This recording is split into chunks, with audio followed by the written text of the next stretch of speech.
복된 소식 아름다운 소리 AM 1590kHz 시카고 기독교 방송입니다.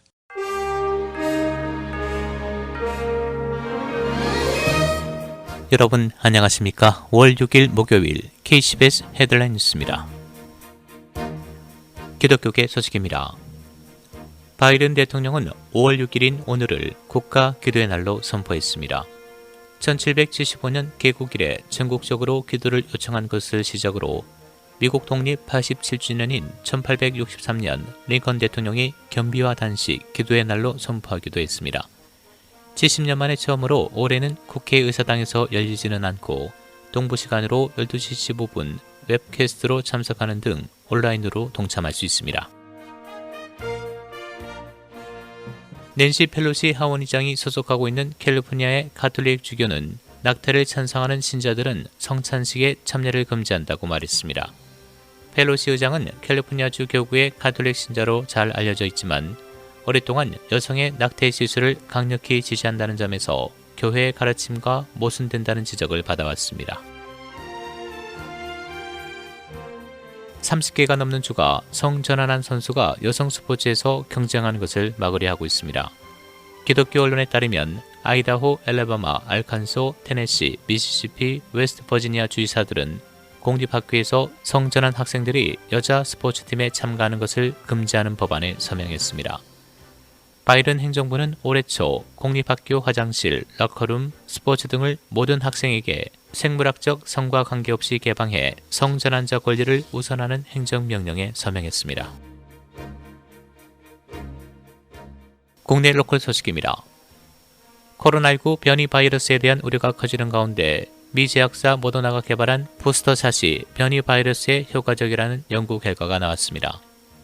어제 영국 일간지 가디언과 월스트리트저널에 따르면 모더나 부스터샷의 임상시험 결과 남아공과 브라질에서 각각 발생한 코로나19 변이 바이러스를 부스터샷이 성공적으로 무력화시킨 것으로 나타났습니다. 이번 임상시험은 기존 코로나19 백신 접종 위해를 모두 완료한 지 6에서 8개월이 지난 자원봉사자 40명을 대상으로 이루어졌습니다. 각각 20명씩 두 그룹으로 나눠 실시한 이번 임상시험은 두 그룹 모두 변이 바이러스를 무력화하는 면역 항체가 생겼지만 부스터샷이 기존 백신보다 확실히 더 큰 효과를 보였다고 모더나 측은 밝혔습니다. 조 바이든 행정부가 코로나19 백신 지식재산권 IP 일시 면제를 지지한다는 입장을 밝혔습니다. 바이든 대통령도 지지 입장을 확인했습니다. 캐서린 타이 뉴욕 대표부 대표는 어제 트윗 성명을 통해 조 바이든 행정부는 IP 보호를 강력하게 믿지만 이 팬데믹 종식을 위해 코로나19 백신 지식재산권 보호 면제를 지지한다고 밝혔습니다. 바이든 대통령도 어제 미국 구조계획 이행 상황 공유 기자회견에서 WTO를 통한 코로나19 백신 IP 일시 면제 지지 여부 질문에 그렇다라고 답했습니다. 파이자 독일 바이온테크가 코비드 백신을 일본 도쿄올림픽 선수단에 기부합니다. 파이자는 보도자료를 통해 도쿄올림픽 참가 선수단의 코로나19 예방접종을 위해 백신을 기부하기로 국제올림픽위원회와 양해각서를 체결했다고 발표했습니다. 파이자는 선수단에 대한 백신 물량 배송을 5월 말 시작할 예정이며 7월 23일 도쿄올림픽 개막 전에 선수단이 백신 2회 접종을 마칠 수 있도록 한다는 목표입니다. 질병통제예방센터는 어제 크루즈선을 위한 코로나19 명령 부분 업데이트를 통해 유람선 조건부 항해 명령 기본 방침을 공지했습니다.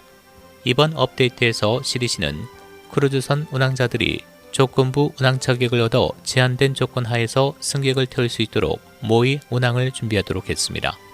CDC는 지난해 10월 크루즈선 내부 코로나19 감염 방지를 위한 단계적 조치를 발표한 바 있습니다. 러셀 베테랑스 홈에서 코로나 바이러스 발생으로 사망한 한국전 참정 용사의 가족이 일리노이주를 상대로 소송을 제기했습니다. 리처드 체스키 시니어는 러셀 시설에서 살았던 한국전 참정 용사입니다. 그는 러셀 베테랑스 홈에서 코로나 바이러스가 발생한 지 15일 만에 사망했으며 그의 가족은 적절한 프로토콜을 따랐다면 여전히 살아있을 것이라고 믿고 있습니다. 가족 측은 발병과 관련해 수백만 달러의 손해배상을 요구했는데 시설에 효과적인 손소독제가 없었고 직원이 개인 보호 장비를 부적절하게 사용했으며 항상 증상을 스크린하지 않았다고 주장했습니다. 소아과 의사 어린이병원 및 카운티 보건부서는 화이자 백신이 12세에서 15세 어린이의 응급 사용 승인에 가까워지면서 이에 대한 준비 계획을 세우고 있습니다. 시카고의 골드코스트 지역에 있는 노스웨스턴 칠드런스 프랙티스에서 소아과 의사는 특수 냉동고에 넣을 수 있는 화이자 백신을 준비하고 있습니다. FDA와 CDC가 승인하면 부모는 승인된 연령 그룹의 어린이를 위한 예방접종을 예약할 수 있습니다. 일리노이주 보건당국은 어제 2,410건의 신규 확진 사례와 30건의 추가 사망을 보고했으며 거의 96,000건의 백신 예방접종이 시행됐다고 밝혔습니다. 주 전체 양성률은 3.3%를 유지했습니다. 주 7일 평균 백신 예방접종 건수는 71,219회분입니다. 주 보건당국은 일리노이 성인의 60%와 주 전체 노인의 80%가 최소 한 번의 백신을 맞았다고 밝혔습니다. 현재 주 누적 확진자는 134만 6,398명, 누적 사망자 24,443명을 기록하고 있습니다. 노동부는 오늘 지난주 신규 실업수당 청구 건수가 49만 8천 건으로 집계됐다고 밝혔습니다. 코로나 팬데믹 이후 처음으로 50만 건 밑으로 떨어져 다시 최저치를 기록했습니다. 국제 소식입니다. 아프리카에서 세계 최초로 9 쌍둥이가 태어났습니다. 언론 등에 따르면 모로코의 25세 할라마 시세는 수술을 통해 남자 4명과 여자아이 5명을 출산했는데 산모와 자녀들이 모두 건강하다고 밝혔습니다.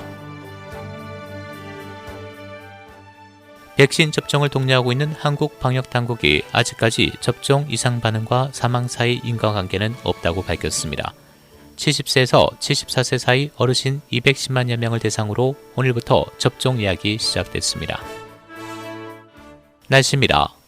오늘은 오전에 흐리고 비가 내리겠으며 오후 들어서 차차 맑아지겠습니다. 오늘 낮 최고 기온 55도, 밤 최저 기온 41도, 금요일인 내일은 대체로 맑겠고 일부 구름 많은 지역 있겠습니다. 내일 낮 최고 기온 58도, 밤 최저 기온 37도입니다. 지금까지 KCBS 뉴스 박상준이었습니다.